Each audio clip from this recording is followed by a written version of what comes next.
Yo, what it do, everybody? This is your boy, the Black Gandhi, bringing y'all upload number 2 of 3 today. And I'm not gonna say y'all need to go watch the first the first upload of the day, but if you want to, I just went on some fake ass, bitch ass Celtic fans who decided that, we could group Isaiah Thomas into the same group as LeBron James and Kevin Durant and go ahead and burn his jersey. So I just had to go in on that. That made me fucking sick yesterday, and I couldn't make the video yesterday. So it made it that much even better when I made it today, going more in. But I'm going to digress from that, and we're going to go into what this video is about. So if y'all watched my video, I believe it was either yesterday or the day before, I said that my next 2 videos will be reviews of WWE Summerslam 2017 and Sonic Mania. So this will be the review for WWE Summerslam 2017. I'll be covering both the pre-show and the main event, in the main card as well. So let's get right into it. In terms of the pre-show, I believe there's 3 matches, but I only watched 2. I think the first match of the night, or one of the matches of the night, was I think the Hardys versus Gallows and Anderson. I'm not sure if that happened or not. But I did watch the cruiserweight match between Tozawa and and Neville, with Neville regaining the cruiserweight championship. That was really only maybe one of 2 or 3 men matches of the night in terms of both cards. So, and it was quick. So you just know that WWE right now just doesn't really care about the cruiserweight division right now. It's unfortunate because it came out the gate strong, but oh well, it is what it is. And the other match was the SmackDown Tag Team Championship match between the Usos and the New Day. I was shocked that this was going to be on the pre-show and not on the main card, especially when you had, I believe, 3 matches that weren't for the title on the card, and you could have easily moved one of those matches to the pre-show.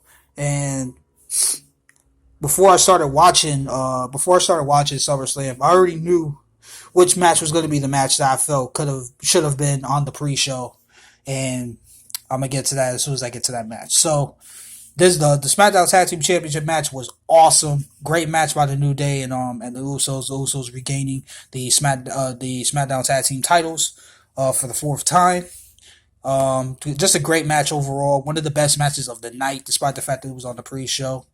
And that's how we got started, y'all. So let's get into the main card now.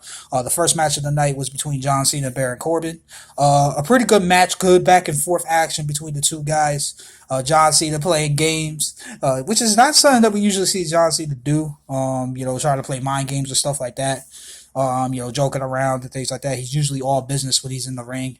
But that wasn't the case in this particular match, and it was pretty cool to see, to be honest with you. It was good, always good seeing Cena in action, man. You always gotta respect the guy, even if you don't like him.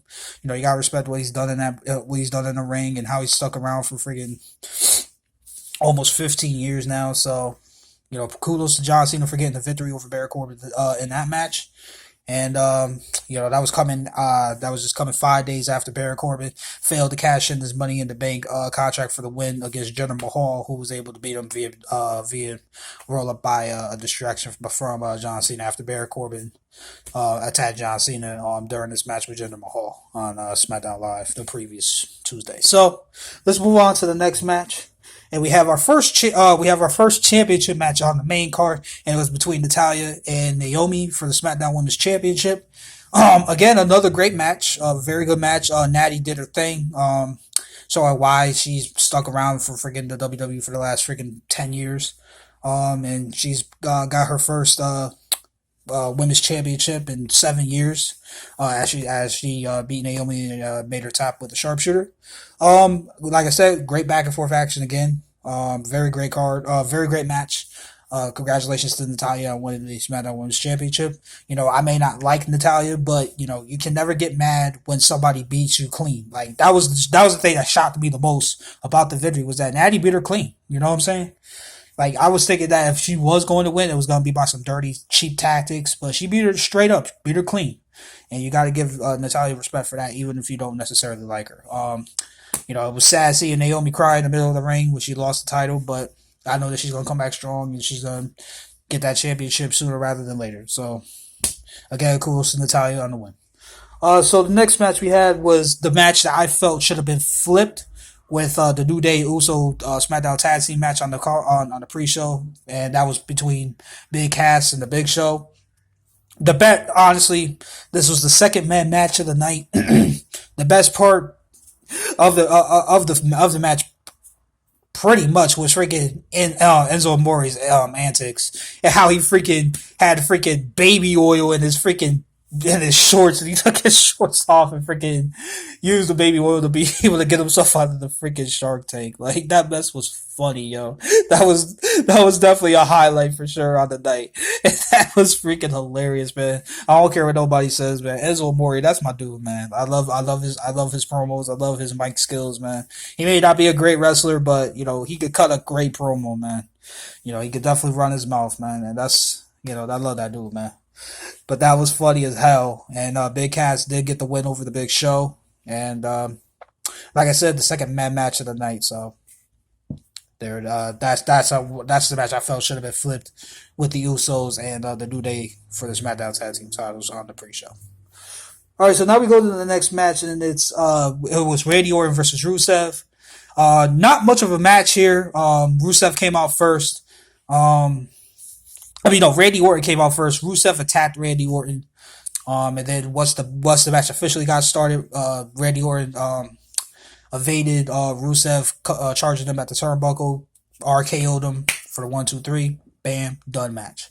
So not much of a match there. Quick work for Randy Orton as he got the win over Rusev. All right, now we reach the second title match of the night, and that was my favorite match of the night overall. It wasn't the best match of the night. Yeah, it wasn't the best match of the night. But it definitely was my favorite match of the night because Sasha Banks is my favorite wrestler right now in the WWE. And she regained the Raw Women's Championship from Alexa Bliss for the 4th time in their championship match. Great action back and forth. Even though I don't like Alexa Bliss, only because of she completely just jacked freaking the Harley Quinn gimmick. Completely not original. She's not original at all, but she is a great wrestler. So she knows how to put on great matches, and she actually didn't run this time. So it was, like I said, it was a great match overall. It was my favorite match of the night just because Sasha Banks did regain the Raw Women's Championship, which was awesome. Hopefully she can still. Maybe she'll be fucking able to hold the title for more than freaking 2 weeks at this time. So we'll see what happens there.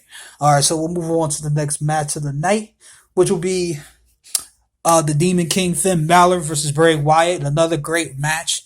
I will admit, I wasn't watching this match too closely because I was doing other things at the same time, checking Twitter and some other important stuff.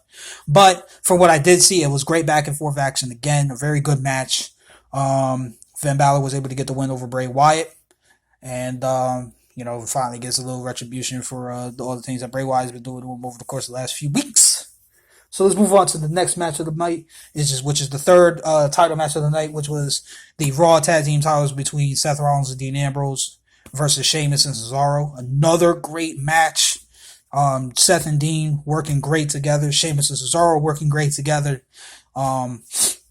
And eventually, Seth and Dean were able to gain the Raw Tag Team titles from Sheamus and Cesaro. So another great match overall.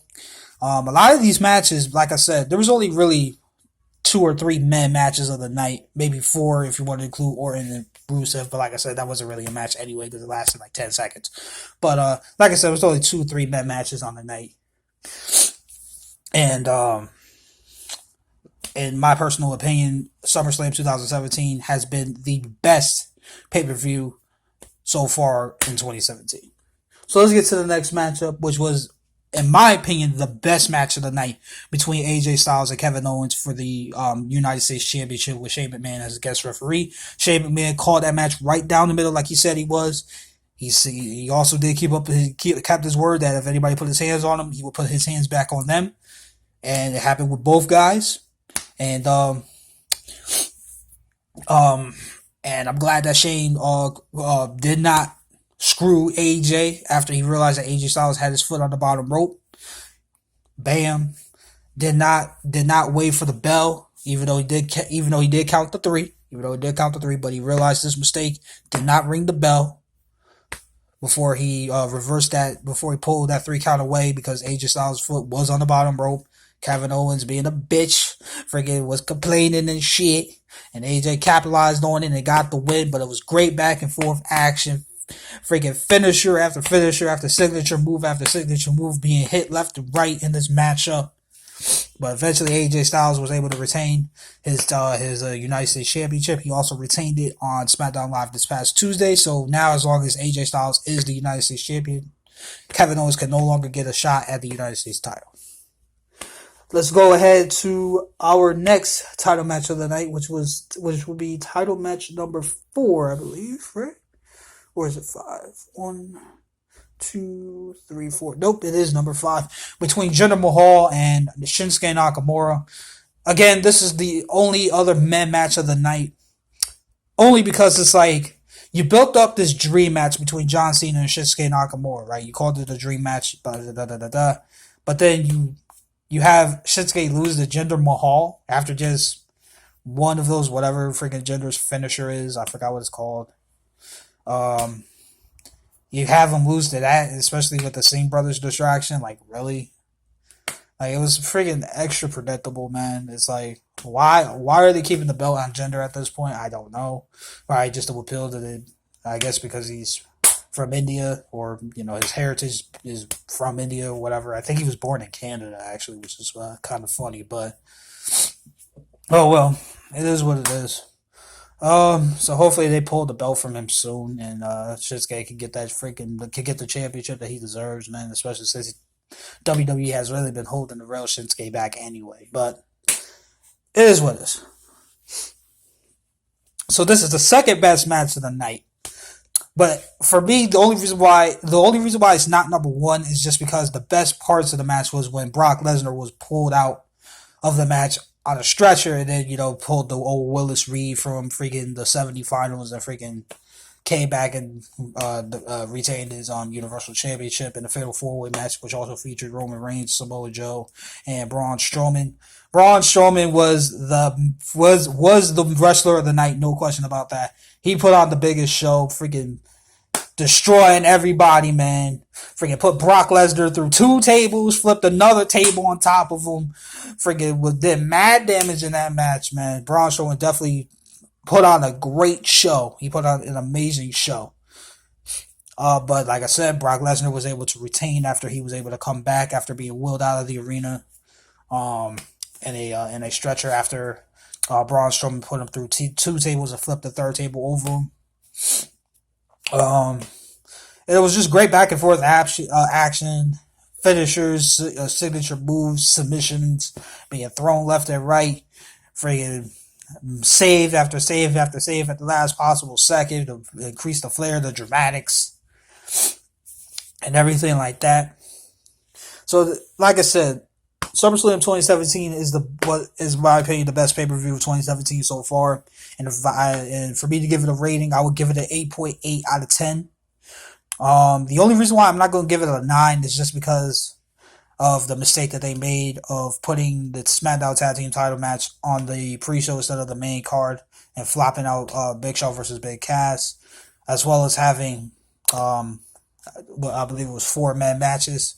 So, you gotta duck some points off of that. But 8.8 out of 10, that's the highest I've rated any pay-per-view so far this year. So, great show.